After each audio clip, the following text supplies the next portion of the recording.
Մեր քաղաքը դաշինքի առաջնորդ Գյումրու քաղաքապետի թեկնածու Մարտուն Գրիգորյանը նախընտրական քարոզարշավի շրջանակում իր թիմի հետ այցելեց ավտոկայան Բանաբան թաղամաս, որտեղ ավանդույթի համաձայն հանդիպեց ջերմ ընդունելության։ Դիմելով ներկաներին Մարտուն Գրիգորյանը նշեց, որ տեղյակ է թաղամասի խնդիրներին, ինչպես նաև տեղյակ է, որ 36 տարի այդ խնդիրները, որոնք հիմնականում տնակներն ու անձրևաջրերն են, չեն լուծվել։ Մեր քաղաքը դաշինքի առաջնորդն ասաց, որ մշտապես կարևորել է այս խնդիրներն ու բարձրաձայնել դրանց մասին։ Մարտուն Գրիգորյանը նաև մատնանշեց արկա մյուս հարցերը, որոնք են աշխատատեղերը, անօթևանությունն ու փողոցաշինությունը, շեշտելով, որ այս բոլոր խնդիրներին պետք է պարտադիր լուծումներ տրվեն։ Բնակարանների կնման վկայականների հետ կապված դուք հիշում եք այդ վկայականները, որ տրամադրվում էր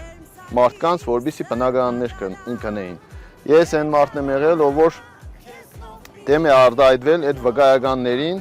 եւ պահանջել եմ ու բոլոր տեղերը առիթ չեմ բաց թողել, որ խոսեմ այս մասին, որ մեզ այդ վկայականները պետք չի, մեզ պետք է բնակարաններ կառուցելը։ Բնակարաններ կառուցեք,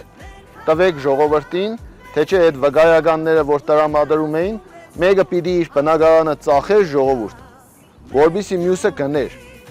Ով որ վաճառում է իր բնակարանը, հիմնականում այսօր այդ խնդրի մեջ ենք հայտնվել բոլորս։ Մարդիկ բնակարանները վաճառեցին,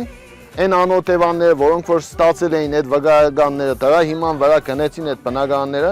մարդիկ հիմնականում ով վաճառեց, արտագաղթեց, գնաց երկրից, այդ վկայականները գնեցին բնակարանները, հետո այն մարդիկ, ովքեր որ դուրս գնացին, չհաջողեցին, հետ եկան, այդ մարդիկ դարձան պոտենցիալ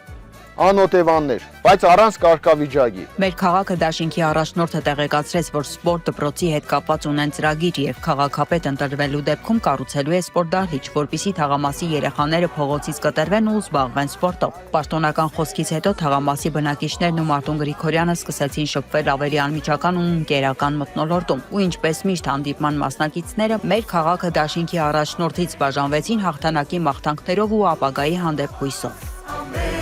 Martu